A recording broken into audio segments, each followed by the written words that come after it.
Part 1. Taboos and Transgressions. Chapter 1.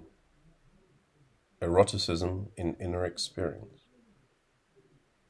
Eroticism, an immediate aspect of inner experience as contrasted with animal sexuality.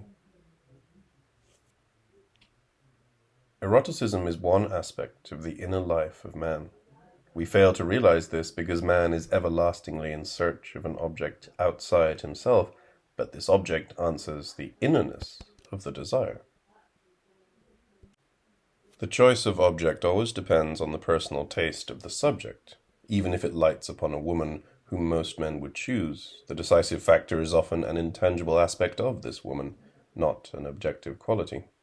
Possibly nothing about her would force our choice if she did not somehow touch our inner being. Even if our choice agrees with that of most other people, in fact, human choice is still different from that of animals. It appeals to the infinitely complex inner mobility which belongs to man alone. The animal itself does have a subjective life, but this life seems to be conferred upon it like an inert object, once and for all. Human eroticism differs from animal sexuality precisely in this, that it calls inner life into play. In human consciousness, eroticism is that within man which calls his being in question. Animal sexuality does make for disequilibrium, and this disequilibrium is a threat to life, but the animal does not know that. Nothing resembling a question takes shape within it. However that may be, eroticism is the sexual activity of man to the extent that it differs from the sexual activity of animals. Human sexual activity is not necessarily erotic, but erotic it is whenever it is not rudimentary and purely animal. The decisive importance of the transition from animal to man. We know little about the transition from animals to men, but its importance is fundamental. The events taking place during this transition are probably hidden from us forever, yet we are better equipped to consider it than it might seem at first sight. We know that men made tools and used them in order to survive, and then, quite quickly no doubt, for less necessary purposes. In a word, they distinguished themselves from the animals by work. At the same time, they imposed restrictions known as taboos. Quite certainly, these taboos were primarily concerned with the dead. Probably at the same time, or nearly so, they were connected with sexual activity. We know the early date of the attitudes towards death through the numerous discoveries of bones gathered together by contemporary men. In any case, Neanderthal man, who was not quite a true man, who had not yet adopted exclusively an upright posture, and whose skull was not so different as ours from that of the anthropoids, did often bury his dead. Sexual taboos certainly do not date from these remote times. We may say that they appeared as humanity appeared, but nothing tangible supports this view, insofar as we ought to draw conclusions from prehistoric data. Burying the dead leaves traces, but nothing remains to give us the slightest hint about the sexual restrictions of earliest man. We can only admit that they worked, since we have their tools. Since work, as far as we can tell, logically gave rise to the reaction which determined the attitude towards death, it is legitimate to believe that the taboo regulating and limiting sexuality was also due to it, and the generality of behavior that is essentially human, work, awareness of death, sexual continence, goes back to the same remote past. Traces of work appear in the Lower Paleolithic era, and the earliest burial we know of goes back to the Middle Paleolithic. Of course, we are talking about eras which lasted hundreds of thousands of years according to our present calculations. These interminable millennia correspond with man's slow shaking off of his original animal nature. He emerged from it by working, by understanding his own mortality, and by moving imperceptibly from unashamed sexuality to sexuality with shame, which gave birth to eroticism. Man proper, whom we call our fellow, who comes on the scene at the time of the cave paintings, Upper Paleolithic, is determined by these changes as a whole. They are religious by nature, and he must have felt them as a background to his life. The inner experience of eroticism, the degree of objectivity connected with the discussion of it, the historical perspective in which this must be seen. There is one disadvantage in talking of eroticism in this way. If I call it a direct activity peculiar to man, this is an objective definition. Yet the objective study of eroticism, however interesting I find it, remains for me a secondary consideration. My purpose is to see in eroticism an aspect of man's inner life, of his religious life, if you like. I said that I regarded eroticism as the disequilibrium in which the being consciously calls his own existence in question. In one sense, the being loses himself deliberately, but then the subject is identified with the object losing his identity. If necessary, I can say, in eroticism, I am losing myself. Not a privileged situation, no doubt, but the deliberate loss of self in eroticism is manifest. No one can question it. I intend to discuss the theme of eroticism quite deliberately from the subjective point of view, even if I bring in objective considerations at the start. But if I do refer to erotic manifestations in an objective way, I must stress that it is because inner experience is never possible, untainted by objective views, but is always bound to some or other indisputably objective consideration. Eroticism is primarily a religious matter, and the present work is nearer to theology than to scientific or religious history. I repeat, if I sometimes speak as a man of science, I only seem to do so. The scientist speaks from outside, like an anatomist busy on a brain. That is not quite true. Religious history cannot deny the inner experience, past or present, of religion, but that is not important as long as it is forgotten as much as possible. My theme is the subjective experience of religion, as a theologian's is of theology. True, the theologian talks about Christian theology, while religion, in the sense I mean it, is not just a religion, like Christianity. It is religion in general, and no one religion in particular. My concern is not with any given rites, dogmas, or communities, but only with the problem that every religion sets itself to answer. I take this problem for my own as a theologian does theology. The Christian religion I lay aside. If it were not for the fact that Christianity is a religion after all, I should even feel an aversion for Christianity. That this is so is demonstrated by the subject of the present work. That subject is eroticism. I am making my position clear from the outset. It goes without saying that the development of eroticism is in no respect foreign to the domain of religion, but in fact Christianity sets its face against eroticism and thereby condemns most religions. In one sense, the Christian religion is possibly the least religious of them all.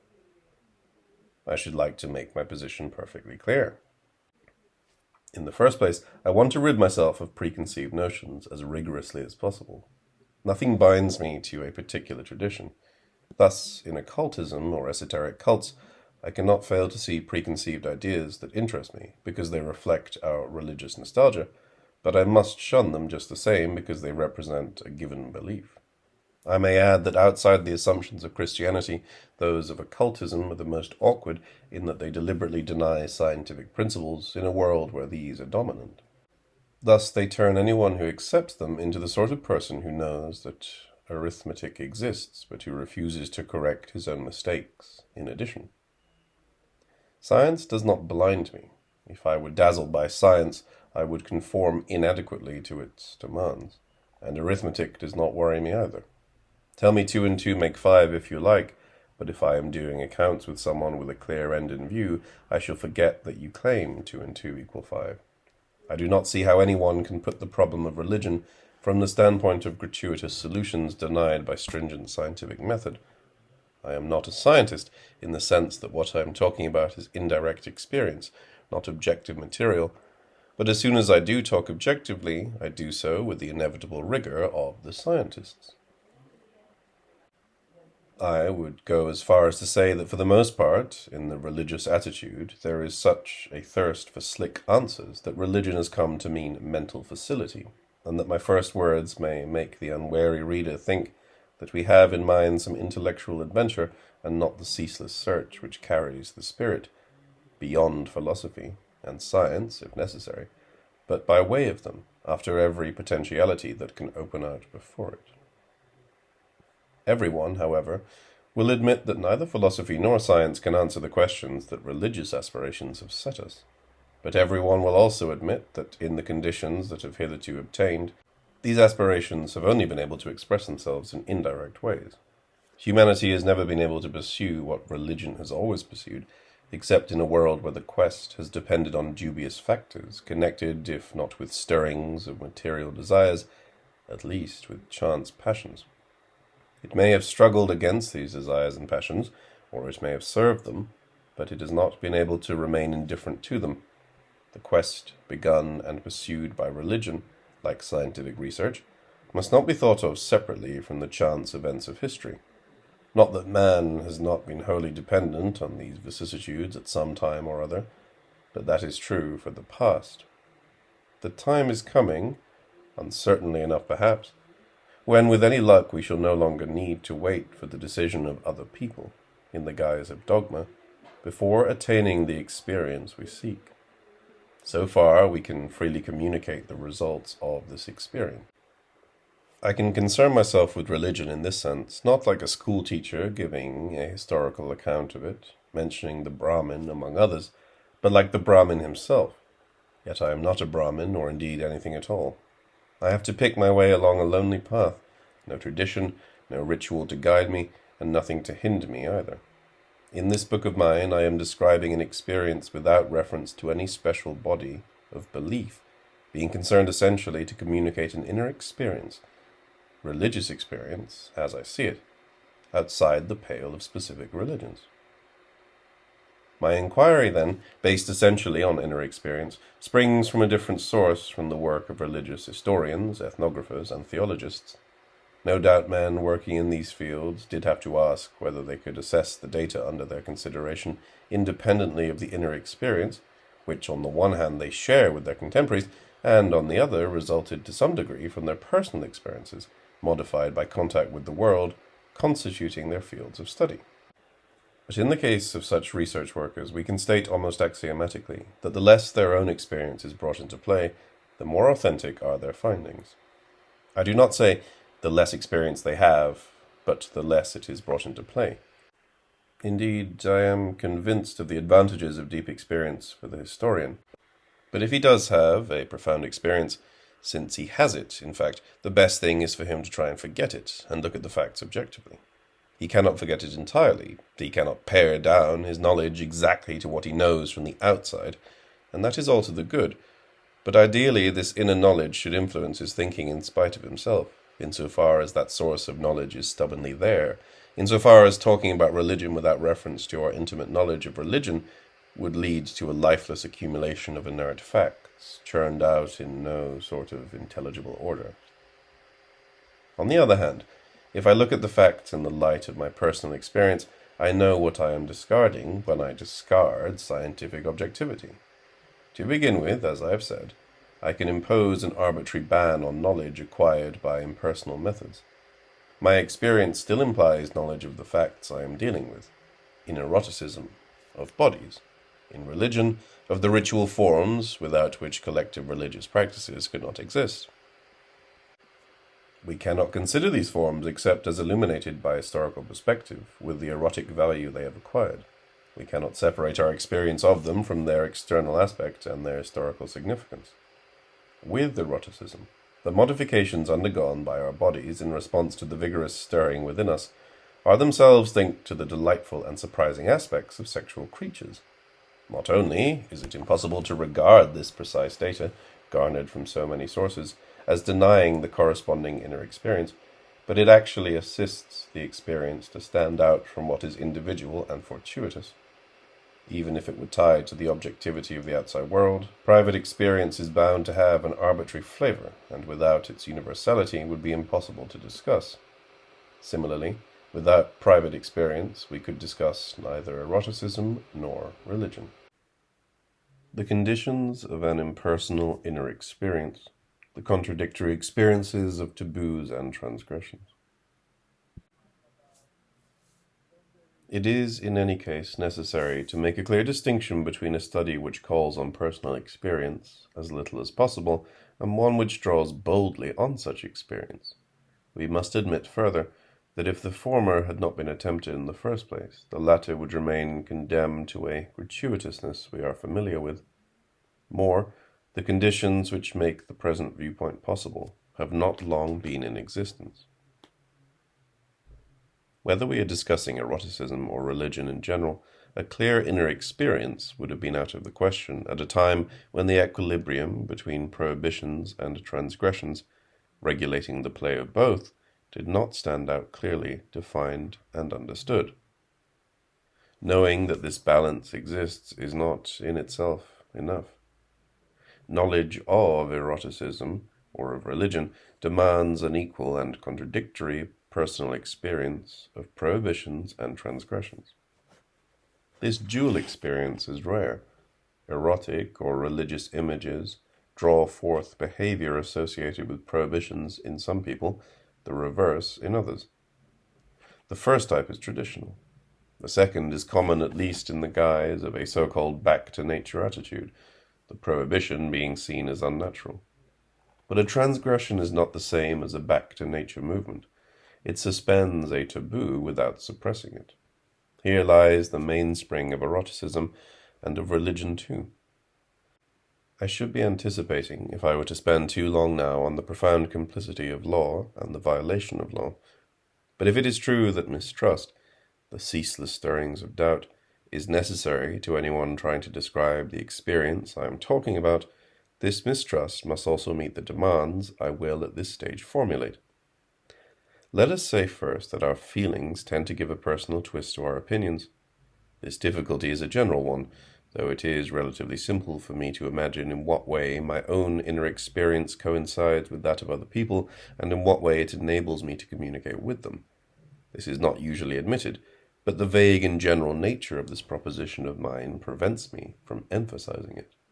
Leaving that aside, the obstacles opposed to the communication of experience seem to me to be quite another kettle of fish. They are connected with the taboo on which they are based, and this duplicity I mentioned, the reconciling of what seems impossible to reconcile, respect for the law and violation of the law, the taboo and its transgression. One thing or the other, either the taboo holds good, in which case the experience does not occur, or if it does, only furtively, outside the field of awareness. Or it does not hold good, and of the two cases this is the more undesirable. Most frequently, as far as science is concerned, the taboo is not justified. It is pathological, neurotic. Hence it is seen from outside. Even if we have our own personal experience, insofar as we see it as a neurotic phenomenon, we regard it as an outside mechanism intruding on our consciousness. This way of looking at it does not do away with the experience, but it does minimize its significance. Hence, if taboos and transgressions are described at all, they are described objectively by the historian, the psychiatrist, or the psychoanalyst. Eroticism as seen by the objective intelligence is something monstrous, just like religion. Eroticism and religion are closed books to us if we do not locate them firmly in the realm of inner experience. We put them on the same level as things known from the outside if we yield, albeit unwittingly, to the taboo. Unless the taboo is observed with fear, it lacks the counterpoise of desire which gives it its deepest significance. The worst of it is that science, whose procedures demand an objective approach to taboos, owes its existence to them, but at the same time disclaims them because taboos are not rational. Inside experience alone can supply the overall view from which they are finally justifiable. If we undertake a scientific study, indeed, we regard objects as exterior to ourselves. We are subjects. In science, the scientist himself becomes an object exterior to the subject, able to think objectively. He could not do this if he had not denied himself as a subject to begin with. This is all very well as long as eroticism is condemned, if we reject it in advance, if we rid ourselves of it in this way. But if, as it often does, science condemns religion, ethical religion, which is patently fundamental to science, we are no longer justified in opposing eroticism. If we do not oppose it, we must no longer consider it objectively as something outside ourselves. We must envisage it as the stirrings of life within ourselves. If the taboo conserves its full force, there is a difficulty. Taboos acted on behalf of science in the first place. They remove the object of the taboo from our consciousness by forbidding it, and at the same time deprived our consciousness, our full consciousness at any rate, of the movement of terror whose consequence was the taboo. But the rejection of the disturbing object, and the disturbance itself, were necessary for the clarity, the untroubled clarity, of the world of action and of objectivity. Without the existence of prohibitions in the first place, man would not have achieved the lucid and distinct awareness on which science is founded. Prohibitions eliminate violence, and our violent impulses, those which correspond with sexual impulsions can be counted among them, destroy within us that calm ordering of ideas, without which human awareness is inconceivable. But if this awareness is to bear precisely on those disturbed impulses of violence, that implies that it has first been able to set itself beyond the reach of taboos. This presupposes that we can direct the light of the questioning intelligence onto these taboos themselves, without whose existence it would never have functioned in the first place. The aware intelligence cannot in this case look on them as a mistake we are victims of, but as the outcome of the fundamental emotion on which humanity depends. The truth of taboos is the key to our human attitude. We must know, we can know that prohibitions are not imposed from without. This is clear to us in the anguish we feel when we are violating the taboo, especially at that moment when our feelings hang in the balance, when the taboo still holds good, and yet we are yielding to the impulsion it forbids. If we observe the taboo, if we submit to it, we are no longer conscious of it, but in the act of violating it, we feel the anguish of mind without which the taboo could not exist. That is the experience of sin. That experience leads to the completed transgression, the successful transgression, which, in maintaining the prohibition, maintains it in order to benefit by it. The inner experience of eroticism demands from the subject a sensitiveness to the anguish at the heart of the taboo no less great than the desire which leads him to infringe it. This is religious sensibility, and it always links desire closely with terror, intense pleasure, and anguish.